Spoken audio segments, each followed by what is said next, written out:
नमस्कार, मेरा नाम डॉक्टर सुवर्चला है। मैं जीवा फर्टिलिटी सेंटर्स में साइंटिफिक डायरेक्टर हूँ। 40 के आसपास अगर प्रेगनेंसी नहीं हो रही है तो उसका चांस कैसे बढ़ाया जाए और क्यों ये प्रेगनेंसी आने में दिक्कत हो रही है आपको, आइए इसके बारे में जानने की कोशिश करें आज। अगर एक कपल हमारे पास आता है ट्रीटमेंट के लिए तो हमें ये जान लेना सबसे ज़रूरी होता है। ऑफकोर्स नाम वगैरह सब कुछ पूछने के बाद, हिस्ट्री लेने के पहले हम ये पूछते हैं कि उम्र क्या है, औरत की उम्र क्या है और उनके हस्बैंड की उम्र क्या है।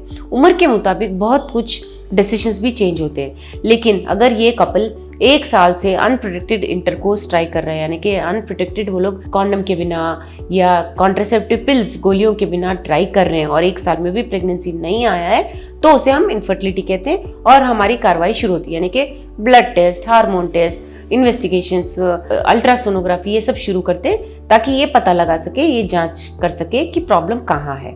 तो इसे 30 इयर्स के नीचे वालों में ऐसे किया जाता है। अगर 35 के ऊपर हैं और 40 के आसपास हैं तो आपको सिर्फ 6 महीने ट्राई करना चाहिए। 6 महीने में अगर आप प्रेग्नेंट नहीं हो रहे तो आपको तुरंत हॉस्पिटल चले जाना चाहिए। आपके गायनोकोलॉजिस्ट या फर्टिलिटी स्पेशलिस्ट आपको ये टेस्ट करके, स्कैन करके बताएंगे कि कौन सा ट्रीटमेंट ऑप्शन बेटर है या प्रॉब्लम कहाँ है जिसे छोटी मोटी गोलियों से भी ठीक किया जा सकता है कभी कभी।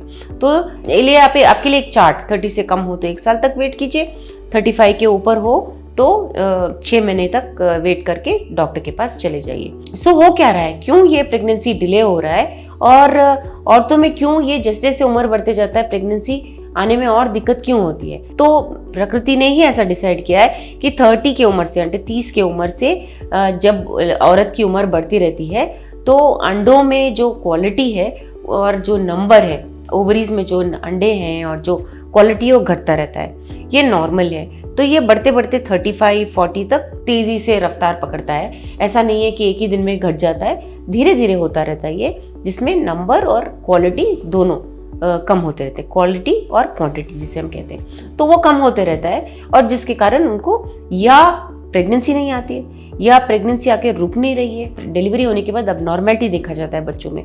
तो ये कुछ इंडिकेशंस हैं जिसे हम डायरेक्टली एज पे दोष ठहरा सकते हैं। जैसे कि 40 के बाद ये सब देखा जा रहा है अगर, तो ये बहुत सहज है क्योंकि अंडों में ये प्रॉब्लम्स देखे जाते हैं। ये क्या प्रॉब्लम है, असल क्या हो रहा है अंडों में?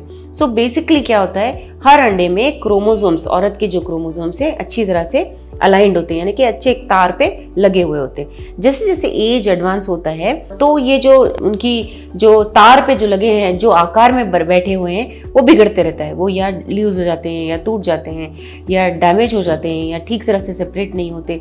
तो ये तब तक तार पे रहते हैं जब तक एक स्पर्म के क्रोमोसोम्स वहां ना आए, वो जुड़े, वो एक एम्ब्रियो बने, यूनिक इंडिविजुअल बनता है। तो तब तक ये क्रोमोसोम्स अंडों में ऐसी तार पे लगे रहते हैं। तो अगर ये ठीक से ना हो या टूट जाए या ठीक से बिखर जाए, ये सब प्रॉब्लम होने के कारण अंडे वीक हो जाते हैं, क्रोमोसोमली प्रॉब्लम्स होते हैं इनमें। और ऐसे अंडे जब बाद में स्पर्म से मिलते हैं, ये मत सोचिएगा कि ये एकदम ठीक हो जा सकता है। किसी न किसी रूप से इसके प्रॉब्लम्स बाहर आते हैं। जैसे मैंने कहा, शायद एम्ब्रियो की क्वालिटी ना अच्छा हो, जब ये घर में रुक नहीं रहा हो, या शायद मिसकैरी हो रहा हो, या अब नॉर्मेलिटी देखी जाए पैदा होने वाले बच्चे में। तो ये सब बहुत ईजी हमारे लिए समझने के लिए आसान होता है कि एज के कारण हो रहा है। मगर अब प्रेग्नेंट कैसे हो? अभी आप 40 के ऊपर हो, कैसे प्रेग्नेंट हो?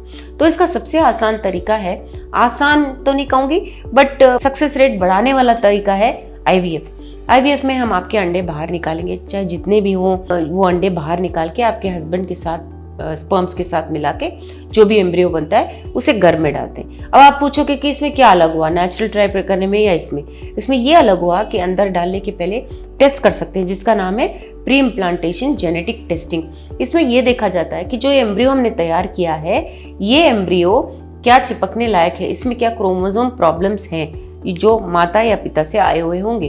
तो इसे प्री इम्प्लांटेशन जेनेटिक टेस्टिंग कहा जाता है। इसके द्वारा हम ये पता लगा सकते हैं कि ये एम्ब्रियो एकदम क्रोमोसोमली नॉर्मल है और नॉर्मल एम्ब्रियो ही घर में डाला जाता है, जो नहीं है उसे डिस्कार्ड या फेंक दिया जाता है। तो ये हुआ IVF विद PGT। ये आप जरूर इसके बारे में पूछताछ करके इस ऑप्शन को ले सकते हैं। मगर ये जान लीजिए कि आप IVF के लिए भी एलिजिबल हैं या नहीं, उसके लिए आपके हार्मोन टेस्ट किए जाएंगे। जैसे मैंने कहा, AMH, FSH वगैरह सबके मुताबिक सब रिपोर्ट्स को सामने रखते हुए आपके डॉक्टर डिसाइड करेंगे कि आपको कितना इंजेक्शन डोज ज़रूरी है, आपके कितने अंडे आने के आसार हैं, ये सब देखने के बाद ही अगर आप IVF के लिए एलिजिबल हैं या नहीं ये डिसाइड किया जाता है। तो उसके मुताबिक ही आपको IVF के लिए लेंगे और आपको IVF में जो एम्ब्रियोज आते हैं उसके द्वारा सक्सेस रेट देने की कोशिश की जाएगी। इसके बारे में अगर आपको और जानकारी चाहिए अवश्य स्क्रीन पे दिए हुए नंबर्स पे फ़ोन करके अपॉइंटमेंट लेके अवश्य आइए। Thank you. हमने इस वीडियो को बनाने में बहुत मेहनत की है, ज़रूर हमें सब्सक्राइब और लाइक कीजिए। Thank you.